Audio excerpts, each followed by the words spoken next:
Hey guys, in this video I'll be going over waypoints and steer points and INS navigation in the A-10. So first we need to go over some terminology. So in the A-10 there's waypoints and markpoints and steer points. Now a waypoint is like a navigation point that you can fly to. Markpoints are kind of the same thing, except that markpoints are more meant for marking important areas that you find in the middle of your flight. And the steer point, there is only one steer point, and it is currently the point that you are navigating to. Now the steer point can be a mark point or it can be a waypoint. It's just whatever is currently selected. So first we're going to go over how to make a waypoint. There's two ways to do this at the A-10. You can do this with the mission editor, or you can do it with the computer inside the A-10. Let's go over how to do it with the mission editor first.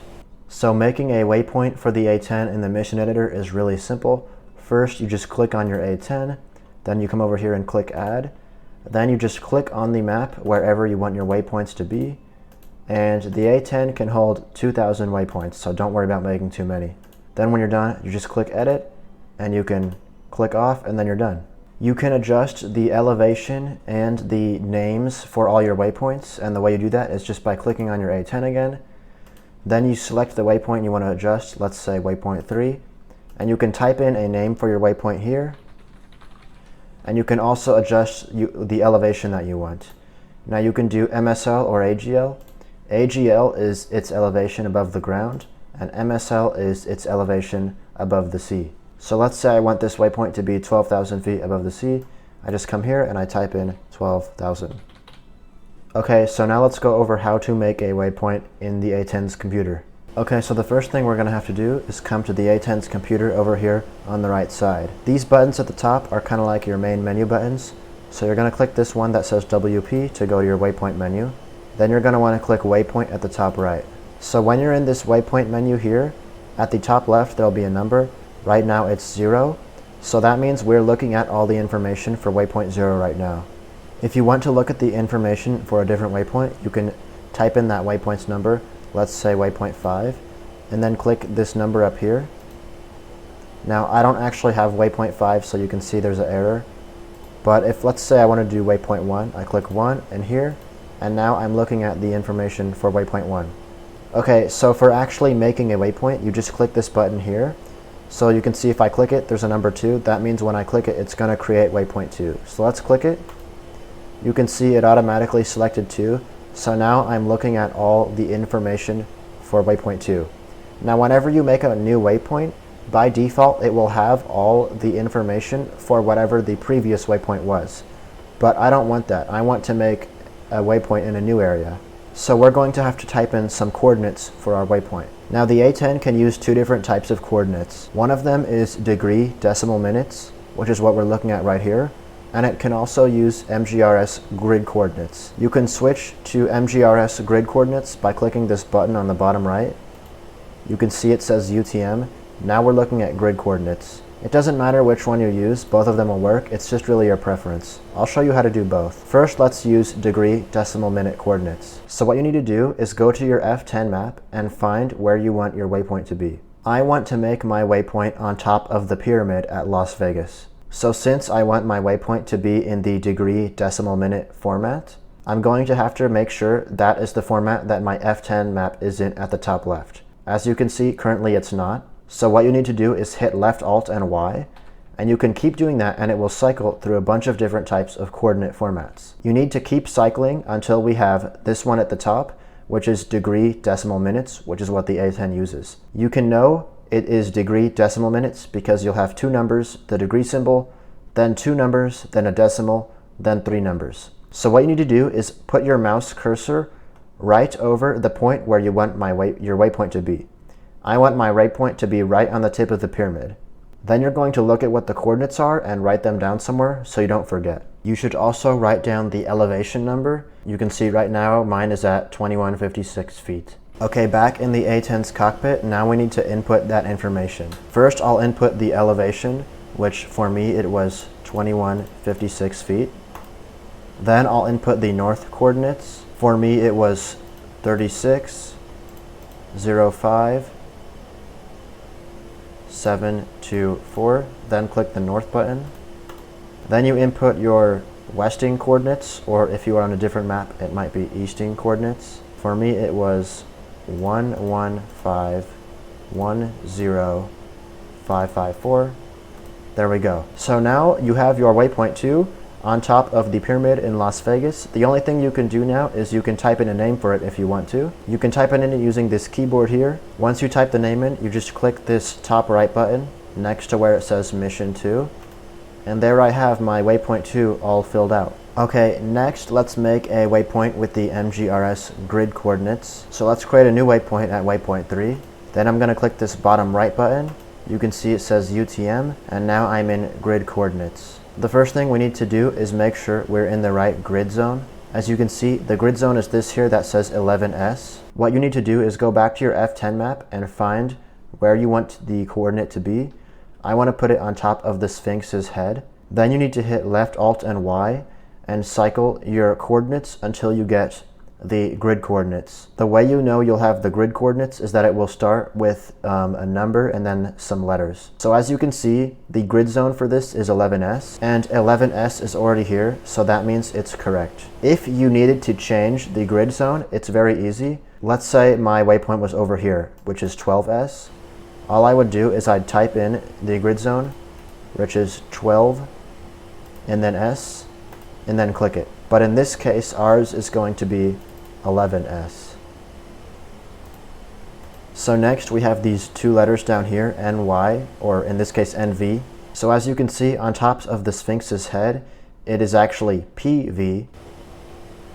So we need to switch that. It's really easy. Just type PV in and then click it here. So lastly, we need to put the numbers in. So you do the same thing here, just write the numbers down somewhere and then input them. So for me, it is 64359960078. Then click this button here, and now our waypoint is filled in. Then you can just put the name if you want to. I'll name my waypoint Sphinx. You just click here once again to put the name in. So now I have just created two waypoints, waypoint 2 and 3, one using degree decimal minute coordinates and one using grid coordinates. Just to show you that I did it right, you can see the waypoints with your helmet mounted display. You can see there's waypoint 2, my pyramid, and there's waypoint 3, my Sphinx. I'll turn that off and you can see the pyramid and Sphinx down there. Okay, now let's go over creating mark points. Now this is where you'll see the difference between the two. The waypoints are definitely something that are more meant to be pre-planned, and mark points are stuff that are meant to be created while you're on the fly. Now in the A10, mark points can be created in lots of different ways. I can create one using my heads-up display here.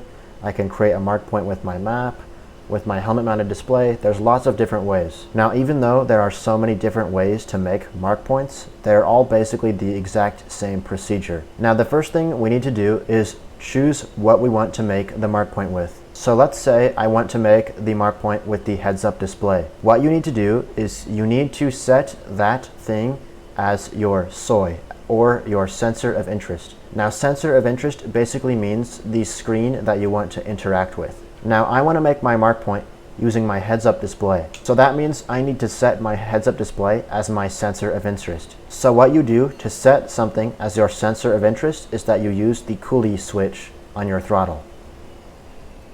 The coolie switch is this button that I'm moving around right here. So to set my HUD as my sensor of interest, I would press the coolie switch up. Now whenever I do that, you can see there will be a diamond that will pop up here. That means that my HUD is my sensor of interest. Now all I have to do is use my slew controller on my throttle.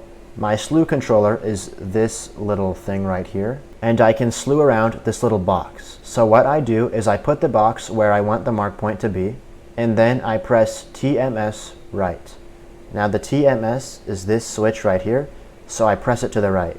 Now you can't see anything that happened, but I can see it with my heads-up display. As you can see, I just created a mark point right there, Markpoint A. So for everything else, it will be basically the same procedure. You set the sensor you want as your sensor of interest, and then you press TMS right. I will demonstrate making a mark point in all the other ways so you can see how it's done. So next, I'll show you how to do it with your helmet-mounted display. Now keep in mind, the helmet-mounted display is only in the A-10C2. If you are in the original A-10C, then you won't have this. So just like how we pressed up on the coolie switch to make our heads-up display the sensor of interest, you press down on the coolie switch to make your helmet-mounted display the sensor of interest. And you can see there is a diamond on our helmet-mounted display. Then you just point it where you want your mark point to be, and you press TMS right. And there's my mark point. If you want to, you can also slew around this little box on your heads-up display, put it somewhere, let's put it on that building, and then press TMS right, and the mark point will go on that box. Now I'll show you how to do it on your tactical map here. First, we need to set our map as our sensor of interest. You can do that either by just clicking it again, and you can see now we have a green box around it. Let me get the map out of the way so it's easier to see. So you can see, I click on the map to go to it, and then I click it again, and that makes it the sensor of interest. The other way you can do it is with your coolie switch again, except instead of pressing to the left, you hold it to the left, and that will make it the sensor of interest. If you just press it to the left instead, that will go through all your different screens. So you need to hold it to the left to make it your sensor of interest. Then you move your slew around. You can see this little cross, and let me bring back our map. You put the cross over where you want your mark point to be. Let's say I want the mark point to be over this river here, and then I do TMS right, and you can see we just created a mark point over it, Markpoint D. Now whenever we're doing a mark point this way, you can see we can only put mark points on areas that are around our plane. If you want to get a better control over the map and put a mark point everywhere, what you can do is press forward on the China hat switch, which is this red one. Press forward on it like that, and you can see at the top it's blinking EXP1. That means we're in expand mode. Now what you can do is you can move your cross anywhere you want in the map to put your mark point. You can also zoom in and zoom out on your map. You can do that using your DMS up and down switches. The DMS is this switch right here. You can move it up and down, and when you move it up, it will increase your zoom, and when you move your down, it can decrease the zoom. So let's say I want to move my cross over here and zoom in and put a mark point on whatever this is. So I'll do TMS right. Once again, the TMS is this switch. You press it to the right, and I just made a mark point. If you want to get out of expand mode, you just press this red switch forward again. Now, when you press it forward again, it's going to go to expand 2, which is a little bit more zoomed in. So you need to press it one more time to go back to regular mode. Now I'll show you how to make a mark point with the targeting pod. First, make sure your targeting pod is powered on. Then come to your screen and click the TGP button. Then click air to ground. Then click the TGP button again to set this screen as your sensor of interest. Once again, the other way you can set it as your sensor of interest is by holding the coolie switch to the right. You can see I got these green lines. That means it's my sensor of interest. Then you can use your slew switch to move the targeting pod around, put it on something that you want to put a mark point on, and then do TMS right.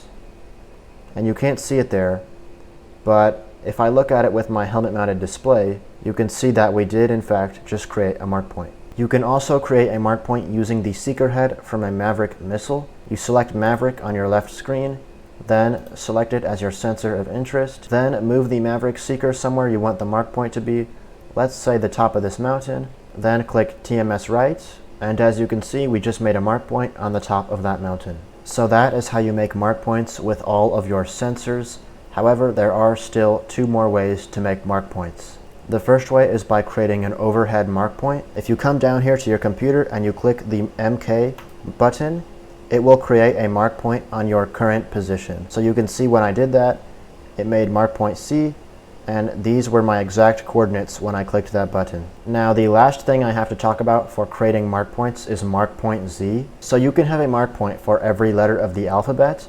However, Markpoint Z will always be where you just dropped your last weapon. So whenever you drop a bomb or fire any kind of weapon, wherever the predicted impact point is, that is where Markpoint Z will be. So let's say I drop a bomb on a mountain, Markpoint Z will be on that mountain, and let's say then I go shoot my gun at some tank or something, then Markpoint Z will be changed to where that tank is. So Markpoint Z is always where the last weapon was employed. I will show you an example of that right now. I will shoot my guns at the sand, and then I'll come off. Now I can't see it with my helmet mounted display, but if I look at it with my map, you can see the Z there. That is a Markpoint Z. Since I'm talking about creating mark points, I'll just go over one more tip. One really cool way to make a waypoint is by going to your map here, finding where you want your waypoint to be. So let's say I want it to be on this lake, putting a mark point on the lake.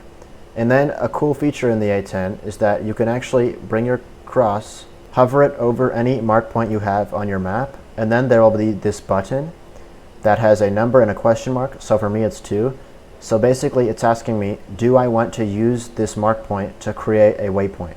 So if I click that, you can see I just created waypoint 2, which is where that mark point was. So that is a really cool way to turn mark points into waypoints. So now we'll go over creating a flight plan. A flight plan basically lets you have a group of waypoints. So you can see I have a ton of different waypoints on my map, but let's say I wasn't going to be messing with these. I was only going to be really interacting with waypoint 1, 2, and 5. What I could do is make a flight plan with just those 3 waypoints, and then I wouldn't have to see the other ones, so it would be less cluttered. So to make a flight plan, you come to your computer here and you click this menu button that says FPN for flight plan menu. First, we need to make a name for our flight plan, so I'll just call it my plan. Then you click this bottom button here for 02 to make a new flight plan. By default, it has one automatically made. In this case, we're making flight plan 2. So as you can see, here's flight plan 2, my plan. Now to enter inside the setting menu to put our waypoints in, you click this arrow here. So now what we need to do is choose the waypoints we want our flight plan to have. So we want it to have 1, 2, and 5. So first I'm going to type 1 and click here, and then 2, click here, and then 5, click here. So you can see the first waypoint in my flight plan is waypoint 1, the second is waypoint 2, and the third is waypoint 5. If you need more waypoints, you can click the page up and down button to go to the second page to add more waypoints. In this case, I only need 3 waypoints. If you click this arrow button next to one of your waypoints, it will go to a settings menu where you can change these settings. Now, you can change these settings if you want, and they do all function. However, there's not really a use for them in DCS. Most people are never going to really use them, so I'm not going to be going over these settings. However, if you want to, you can look it up in the manual. To go back, you can click this button here that says previous to go to the last page. Okay, so now that we made our flight plan, we need to activate it. So we click this button here, flight plan menu, and then we click this. So since we have these little arrows next to the 02, that means flight plan 2 is selected. Now if you click it, it'll switch between auto and man. If you have it on auto, then whenever we fly over one waypoint, it will automatically cycle to the next one. If you have it on man, it will not automatically switch through waypoints. We will have to manually select each waypoint. Now you're probably wondering what's going on because I have my flight plan selected, but I can still see all the waypoints. That's because we are in mission mode. You can see this knob says mission here. If you are in mission mode, you will see all the waypoints you have ever created. We need to go to flight plan mode here, and you can see now we can only see the waypoints for our flight plan. And the cool thing about flight plan is the waypoints will be connected into a line. Okay, so now let's go over how to navigate to waypoints in the A-10. The first thing you need to do is select the waypoint you want to go to. Now before you select the waypoint you want to fly to, you need to make sure this switch is in the right position. There are 3 positions: flight plan, mark, and mission. If you are in mission, that means it will open you access to the pool of all the waypoints that you have currently created. So basically what that means is if it's in mission mode, you can see all your waypoints and you will be able to select whichever you want. If it's in Markpoint mode, you will instead see all your Markpoints. I can't see any because I didn't make any yet, but let's just say I make some Markpoints here. One there, one there, one there. And let me zoom in. So you can see my Markpoints now, A and B. So when you're in Markpoint mode, you'll be able to select your Markpoints. And the last is flight plan mode. This is what we just went over if you watched that part. Basically, flight plan mode will only show you the waypoints in your current flight plan. So basically, to select the waypoint you want to fly to, you first make sure this switch is in the right position. So let's say I want to fly to one of my waypoints. I'll put it in mission mode, and then you need to simply select the waypoint. Now there are 3 ways you can do this. The first is you can use this switch here on your upfront controller that says steer. When I click it up and down, you can see it's changing my currently selected steer point on my heads-up display. Also on our map, you can see one of these is yellow. The waypoint that is yellow is your current selected steer point. Another way you can select your waypoint is by coming here and using this switch here that says steer. It does the exact same thing. You can see I clicked it down twice, so now I'm on waypoint 2. And the last way is with the DMS switch on your stick. Now first, you need to have your heads-up display as SOI, or sensor of interest. If you remember, what we have to do that is press up on the coolie switch on our throttle, and you'll get that diamond on your heads-up display. So then you can click up and down on the DMS switch to cycle through your waypoints. Now let's say I wanted to select one of my mark points to fly to. Then I'd come over here and I'd put this switch to mark, and I can use those 3 same switches.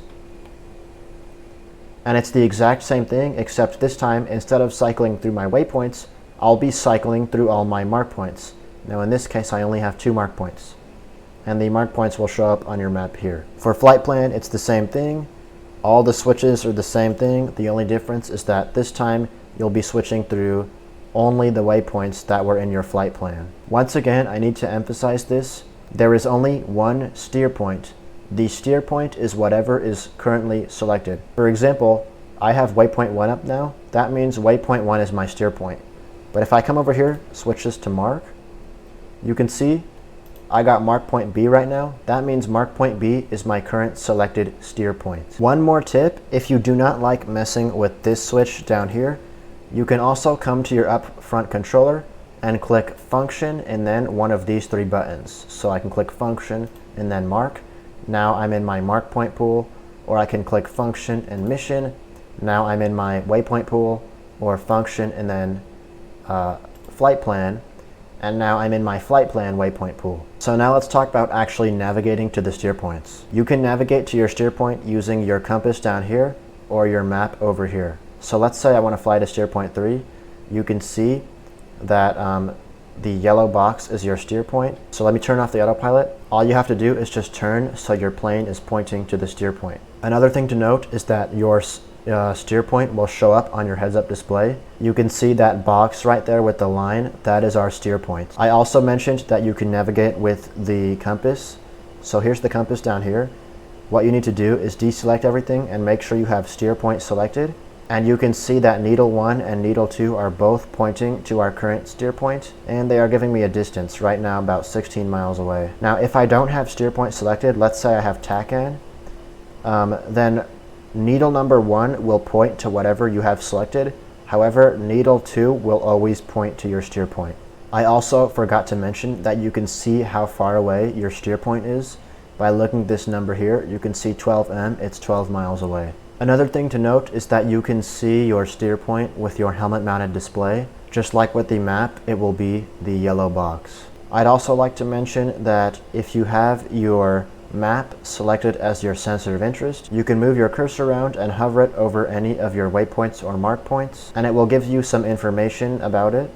You can see the range and bearing down here, and you can also see its coordinates. Now whenever I move my cursor away, the information will go away. However, if you want the information to stay, you can hook it. To hook it, you put your cross over it and then press TMS up.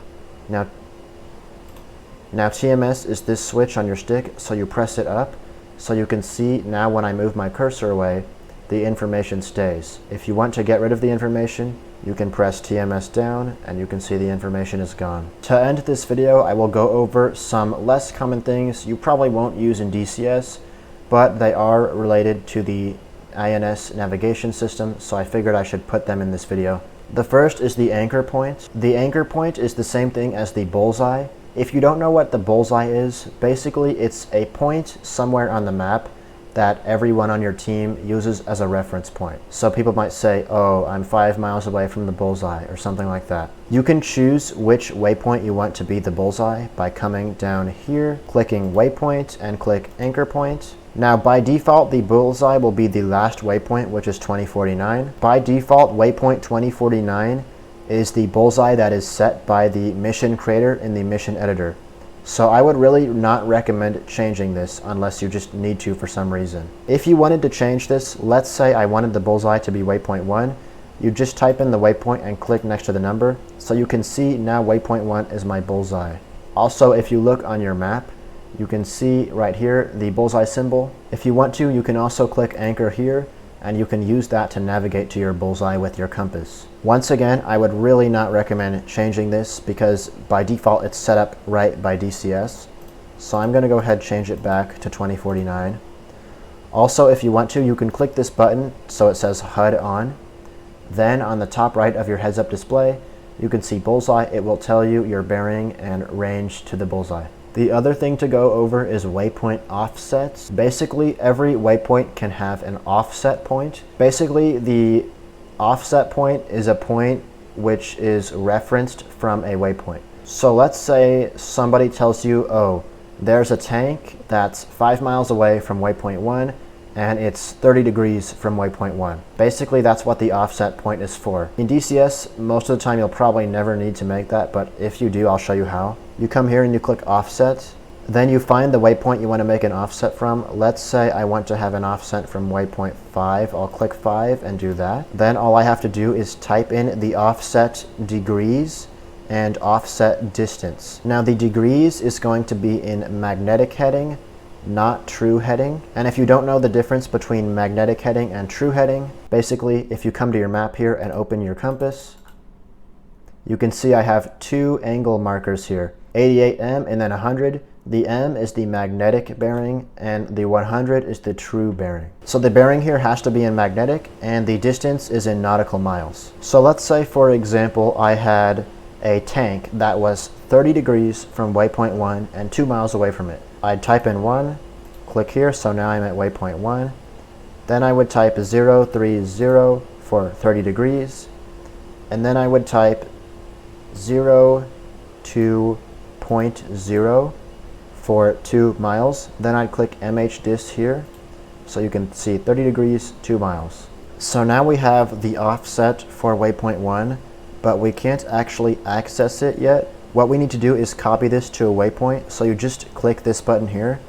You can see if I click this, it will copy the information to waypoint 8. So down on my map, you can see here we have waypoint 1 and waypoint 8. Waypoint 8 is actually the offset to waypoint 1. So just to show you that this works, I'm going to go ahead and hook waypoint 1. And you can click this thing over here to change this arrow. So I can do hook to cursor. So you can see it's about 30 degrees and 2 miles away. The last thing I'm going to do in this video is go over some functions with the TADs. Now when I say the TADs, I'm talking about this map here. I may make a separate tutorial for all the functions of this, but I at least want to go over the stuff that's related to the navigation system. First of all, just like I mentioned before, you can create a new waypoint by hovering over any point on the TADs and then clicking this button here, and it will copy the information of whatever you're hovering over into a waypoint. A good example of that would be if you want to find something on the map you want to make a waypoint for. I already showed you how to do this earlier in the video, but I'll go over it again just in case. Let's say I want to make a waypoint on this lake. What I can do is hover over this and press TMS right and make a mark point there first. Then I can click this button, and now I just made waypoint 9 right there. You can also change the coordinate information on the TADs from longitude, latitude to grid by clicking this button here. You can see right now it's showing us waypoint 6 in grid. If I click it, oh well, if you click it again it's off. And then I click it again and now it's in longitude, latitude. And the last thing I want to talk about with the TADs is if you hover over something, you'll see this pop up and you can choose all these different settings. Cursor, bullseye, hook, own, blah blah blah. Basically whatever is selected here will control what these numbers show down here. So the best ways I can explain this is, okay, right now it's at hook on. Let's just leave it there. So whatever I have hooked is whatever I press TMS up on.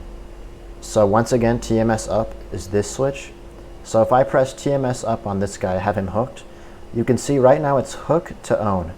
So that means these numbers right here is going to be the bearing and range from the hooked piece of information to own, which is my airplane. So what that means is you can see this dotted yellow line. From waypoint 2 to me, it is a bearing of 222 degrees and 77 miles. Another example, if I hook waypoint 6 to me is 227 degrees, 41 miles. Now I can change it from own to hook. That will be the opposite. That will be the degrees from me to whatever I have hooked. So from me to waypoint 6, it's 47 degrees and 42 miles. There's also hook to bullseye. I mentioned bullseye earlier, and then bullseye to hook, and then hook to cursor, which cursor is my cross that I'm moving around, then cursor to hook. So let's say I put my cursor over this little piece of water right here. So from the cursor to what is hooked, which for me waypoint 6 is hooked, it's 263 degrees and 5 miles. Then I have bullseye to cursor, cursor to bullseye, and then hook to own. Then it cycles back to the beginning. There are a lot more other functions for the TAD, but those are all the ones relating to the navigation system. Thanks for checking out this tutorial for INS navigation in the A-10, and I'll see you later.